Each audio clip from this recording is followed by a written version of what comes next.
फिल्मी flix is now presenting ghost ship. कहानी की शुरुआत होती है सन 1962 से, जहां पर हमें एक इटालियन ओशियन में एक शिप को दिखाया जाता है जिसका नाम MS एंटोनियो क्रूजा है। इस शिप के डांस रूम में सभी पैसेंजर्स डांस कर रहे होते हैं और तभी हमें एक हाथ को दिखाया जाता है जो एक लीवर को ऊपर उठाता है।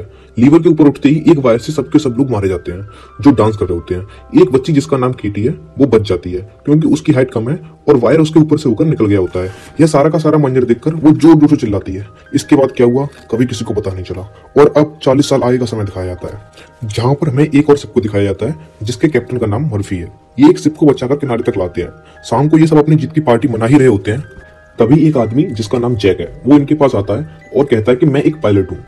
आज से 40 साल पहले एंटोनियो क्रूजा नाम का एक शिप समंदर में कहीं खो गया था और जहां तक खबर है वो वेरिंग सी के अंदर है। उसके अंदर खजाना है और अगर हम उस खजाने को ढूंढ लें तो सब के सब बहुत अमीर हो सकते हैं। और अब ये पूरा का पूरा क्रू जैक के साथ देने के लिए तैयार हो जाता है। अगले दिन मर्फी और उसका पूरा का पूरा क्रू उस तरफ निकल पड़ते हैं जहां पर एंटोनियो क्रूजा है जो 1962 में अचानक गायब हो गया था और आज तक वो शिप नहीं मिला। उस जगह पहुंचने के बाद ये देखते हैं कि वहां पर कोई भी शिप नहीं है।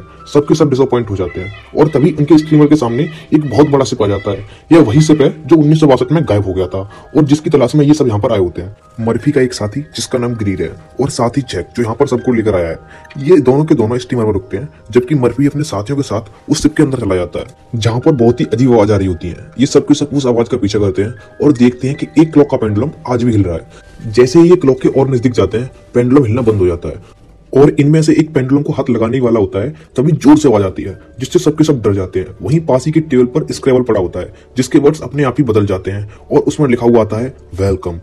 अब ये सबके सब और आगे बढ़ते हैं और तभी इनके एक साथी के पैर के नीचे से फ्लोर टूट जाता है जिसमें से वो गिरने ही वाला होता है। तभी मोरिन उसे पकड़ लेती है और अचानक उसे वहां पर एक बच्ची दिखती है।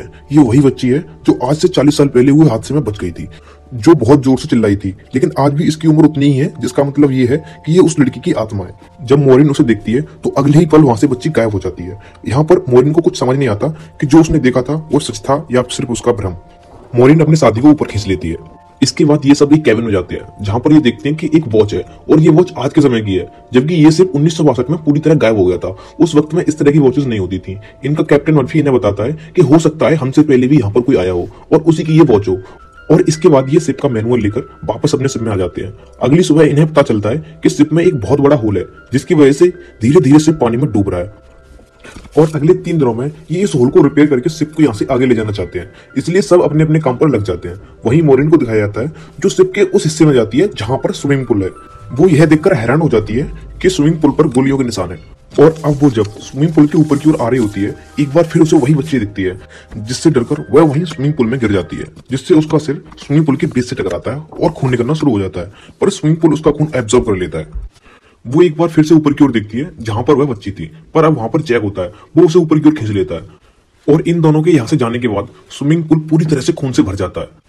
अब जैक और मोरिन यहाँ से आगे की ओर बढ़ते हैं। मोरिन एक दरवाजे खोलती है जहां से बहुत सारा पानी निकलता है। ये दोनों के दोनों उस दरवाजे के अंदर जाते हैं और तभी दरवाजा अपने आप ही बंद हो जाता है, इसलिए इन्हें आगे बढ़ना पड़ता है। आगे बढ़ते हुए ये केबिन तक पहुंच जाते हैं जहां 9 लकड़ी के बॉक्सेज होते हैं। ये अपने बाकी के साथियों को भी यहाँ पर बुला लेते हैं। जब ये बॉक्सेस को खोलते हैं तो हर एक बॉक्स के अंदर 28 गोल्ड के बार होते हैं। इन 9 बॉक्सेस के अंदर बहुत ज्यादा सोना है जिससे ये सबके सब बहुत ज्यादा अमीर हो सकते हैं। इसलिए ये तय करते हैं कि ये इस शिप को यहाँ पर छोड़कर गोल्ड को लेकर यहाँ से निकल जाएंगे। ये सारा का सारा गोल्ड अपने स्टीमर में रख लेते हैं और जब ये यहाँ से निकलने की तैयारी कर रहे होते हैं पर तभी इनके स्टीमर में दिखाया जाता है कि स्टीमर के गैस सिलेंडर का नॉब अपने आप ही टर्न ऑन हो जाता है जिससे हवा में गैस फैलना शुरू हो जाती है। वहीं मोरिन फिर से उसी बच्ची को देखती है जो उसकी तरफ भागती हुई आ रही होती है क्योंकि वो उसे वार्न करना चाहती है, पर कोई उसे पीछे पकड़कर धकेल देता है और तभी इनका एक साथी इंजन को ऑन कर देता है जिससे इनके शिप में एक जोरदार ब्लास्ट होता है। इस ब्लास्ट में उसकी मृत्यु हो जाती है। मोरिन यहाँ पर बहुत ज्यादा कंफ्यूज होती है क्योंकि वो इस बच्चे के बारे में जानना चाहती है जो इसे बार बार दिखाई दे रही होती है।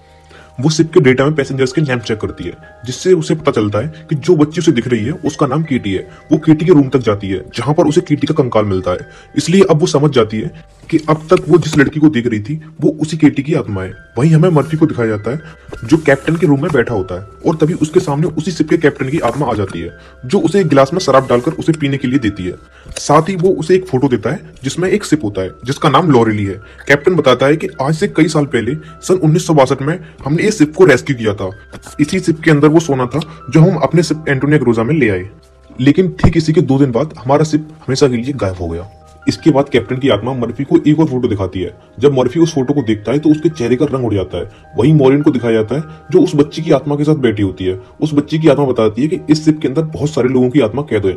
जो ये सब कुछ कर रहा है उसे बहुत सारी आत्माओं की जरूरत है, और जब उसका काम पूरा हो जाएगा तभी हम अपनी आत्माओं की दुनिया में वापस जा सकते हैं। यानी इन सभी आत्माओं को तभी मुक्ति मिलेगी। वहीं दूसरी तरफ इनको एक और साथी को दिखाया जाता है जो उस जगह पहुंच जाता है जहां पर आज से कई साल पहले पार्टी चल रही थी, और अचानक से वहां सारा का सारा माहौल उसी दिन के जैसा हो जाता है जैसा 1962 में था। वहां पर एक सिंगर भी थी जिसके गाने पर सब डांस कर रहे थे, और तभी उसे ट्रैप करके मार दिया जाता है। यानी कि अब इनके 2 लोग मारे जा चुके हैं। इनके 2 और साथियों को दिखाया जाता है जिन्हें बहुत ही स्वादिष्ट खाना मिलता है, जिससे वो दोनों खा लेते हैं। पर अगले पल ही वो देखते हैं कि वो सारा का सारा खाना कीड़ों में बदल जाता है।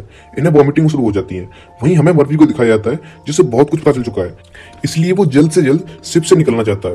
वो मॉरिन को ढूंढ रहा होता है, और तभी उसके सामने उसका वो साथी आ जाता है जो ब्लास्ट में मारा गया था। दरअसल ये उसका घोस्ट है जो उसकी तरफ बढ़ रहा होता है। वहीं मॉरिन भी यहाँ से निकलना चाहती है, इसलिए वो उस तरफ भागती है जहां पर मर्फी है। मर्फी को मॉरिन के चेहरे पर अपना वही साथी दिख रहा होता है जो अभी घोस्ट बनकर उसकी तरफ आ रहा था, इसलिए वो मॉरिन के ऊपर हमला कर देता है, पर मॉरिन उसके पैर को जख्मी कर देती है। हालांकि मर्फी उसे मारने ही वाला होता है कि तभी जैक आकर उसके ऊपर हमला कर देता है और उसे बेहोश कर देता है। जैक वही आदमी है जो इन सबको यहाँ पर लेकर आया होता है। क्योंकि मर्फी ने मॉरिन के ऊपर हमला किया था, इसलिए ये उसे एक्वेरियम में बंद कर देते हैं। इनके बाकी दोनों साथी भी आ जाते हैं। ये जल्द से जल्द इस शिप को रिपेयर करके यहाँ से निकलना चाहते हैं, क्योंकि इनके पास और कोई ऑप्शन नहीं होता। ये नीचे जाकर शिप को रिपेयर कर देते हैं। मॉरिन इसके बाद अपने एक साथी को ढूंढने जाती है, और तभी उसके सामने उस बच्ची की आत्मा आ जाती है जो उसे दिखाती है कि उस आदमी की मृत्यु हो चुकी है। ये वही आदमी है जो उस पार्टी रूम में पहुंच गया था। दरअसल पार्टी रूम में पहुंचने के बाद वहां पर जो सिंगर थी उसकी आत्मा ने उसे अपने बस में कर लिया था। वो उसके पीछे पीछे ऊपर गया और उसकी आत्मा ने उसे ऊपर से धक्का दे दिया। अब उस बच्ची की आत्मा मॉरिन को 1962 का वह पूरा का पूरा दृश्य दिखाती है जब सबके सब शिप में मारे गए थे। सबको अलग अलग तरीके से मार दिया गया था, जिसमें केटी भी थी। इसके बाद वो गैंग जो यहाँ पर गोल्ड के लिए आई थी वो गोल्ड तक पहुंच जाती है, लेकिन वो सिंगर जो उस रूम में गाना गा रही थी वो इनमें से एक को अपने बस में कर लेती है और अपने जाल में फंसा लेती है। इसके बाद वो आदमी अपने सभी साथियों को मार देता है, और उस सिंगर की आंखों में लालच होता है, इसलिए वो उस आदमी को भी मार देती है। सिंगर को लगता है कि अब सारा का सारा गोल्ड उसका है, क्योंकि शिप में उसके अलावा सारे लोग मारे जा चुके हैं। लेकिन तभी यहाँ पर वो आदमी आ जाता है जो पूरे के पूरे प्लान का मास्टरमाइंड होता है, जो इस गोल्ड को हासिल करना चाहता है। और वो एक हुक को इशारा करता है, जिसके बाद उस हुक से उस सिंगर की मौत हो जाती है। और अब यहाँ पर वो बच्ची उसे उस आदमी का चेहरा दिखाती है, जिसे देखकर मॉरिन पूरी तरह से घबरा जाती है, क्योंकि ये आदमी कोई और नहीं बल्कि जैक है, वही आदमी जो इन सबको यहाँ पर लेकर आया होता है। मॉरिन समझ जाती है कि ये उसका साथी मर्फी पूरी तरह से बेगुनाह है। वो उसे बचाने के लिए एक्वेरियम की तरफ भागती है, पर अब तक उसकी मृत्यु हो चुकी है। कैप्टन की आत्मा ने उसे जो फोटो दी थी वो उसी के हाथ में होती है, जिसे वो पानी में देख लेती है। और ये फोटो और किसी की नहीं बल्कि जैक की है। जैक कोई इंसान नहीं है बल्कि ये एक एविल स्पिरिट है जो आत्माओं को जमा करता है। हो सकता है वो शैतान के लिए काम करता हो, और वो यहाँ पर इन सबको भी मारकर इन्हीं आत्माओं में जमा करना चाहता है। मॉरिन अब अपनी सभी साथियों से कहती है कि तुम्हें जैक पर नजर रखनी होगी। मैं अपने दूसरे साथी को ढूंढने के लिए जा रही हूँ जो कि पानी के अंदर है। मॉरिन उस जगह पहुंच जाती है तो उसे समझ आ जाता है कि उसकी भी मौत हो चुकी है, जिसे जैक ने मार दिया है। वहीं जैक उस जगह पर आ जाता है जहां पर मॉरिन ने अपने साथी को कहा था कि वो जैक पर नजर रखे। जैक और उसके बीच में आर्ग्यूमेंट्स हो जाते हैं, इसलिए मॉरिन का साथी जैक को गोली मार देता है। उसे लगता है कि जैक मारा गया, इसलिए वह वहां से चला जाता है। वहीं मॉरिन अब इस पूरे के पूरे शिप को ब्लास्ट करना चाहती है, इसलिए वह हर जगह बॉम्ब फिट कर देती है। पर तभी उसके पास उसका वह साथी आ जाता है जिसने अभी अभी जैक को गोली मारी है। वो मॉरिन को कहता है कि हमें इस शिप को ब्लास्ट नहीं करना चाहिए, पर मॉरिन उसकी बात नहीं मानती। वो कहती है कि मैं इस शिप को ब्लास्ट करके ही रहूंगी, क्योंकि इस शिप में बहुत सारी आत्माएं कैद हैं और भी लोगों को इस शिप में ट्रैप करके लाया जाएगा। इसके बाद उन्हें भी मार दिया जाएगा, और ट्रैप करने का सिर्फ एक ही जरिया है, वह है गोल्ड। और तभी उसका वह साथी जैक के रूप में बदल जाता है, जिससे हम समझ जाते हैं कि जैक ने उस आदमी को भी मार दिया जिसने अभी उसे गोली मारी थी।